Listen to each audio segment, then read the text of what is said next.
Petrol கிடக்கு petrol கிடக்குன்றாங்க. எங்கே கிடக்குது? ஃபேஸ்புக்கு ஏன் டிக்டாக்கு ஏன் யூடியூப்புக்கு ஏன் தான் கிடக்குது தவிர இங்கே பெட்ரோல் செட்டுகளில் பெட்ரோல் இல்லை.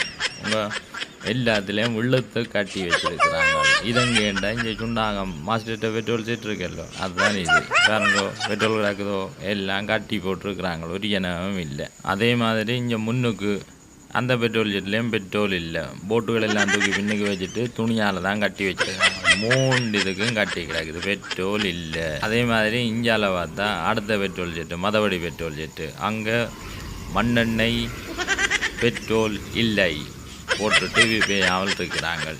சரியோ, அடுத்ததை பார்த்தா இங்கே ரொட்டியாலடி பெட்ரோல் இல்லா காலத்தில் பெட்ரோல் வியாபாரம் போகிறது, அங்கேயும் பெட்ரோல் இல்லை. அப்போ சுண்ணாத்தில் கிடக்கிற 4 பெட்ரோல் ஜெட்லேயும் பெட்ரோல் இல்லாட்டி ஜனம் பெட்ரோலுக்கு திரியும் தானே அப்பா. எல்லா இடமும் விலையும் தானே பெட்ரோலுக்கு. எவ்வளவு ஜனம் இருக்குது. ஏழால் இஞ்சால கந்தரோட உடுவில் சுண்ணாகம் அப்படியே இஞ்சால மயிலங்காடு அது இதுன்னு சொல்லி எல்லா இடத்துல இருக்கிற ஜனங்களும் பெட்ரோல் அடிக்கத்தானே வேணும். 4 பெட்ரோல் ஜெட்லேயும் பெட்ரோல் இல்லாமல் இருந்தால் ஜனம் அங்கே இங்கே திரியத்தானே வேணும், போய் லைனில் நிற்கத்தானே வேணும். சேர்ந்து நீங்கள் சொல்கிறீர்கள் ஜனம் தேவையில்லாமல் லைனில் நிற்குதுண்டு. சரி எங்கேயும் பெட்ரோல் அடித்தா எனக்கு ஒரு சொல்லுங்க.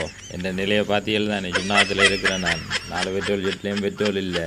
எங்கேயும் வந்தால் முன்னுரிமை அடிப்படையில் எனக்கு ஒரு அடிக்கிறதுக்கு இடம் தாங்க. இப்போ அனுரா வந்தால் பிறகு யாழ்ப்பாணத்துக்கு எத்தனை ஆயிரம் மோட்டர் சைக்கிள் வந்தது.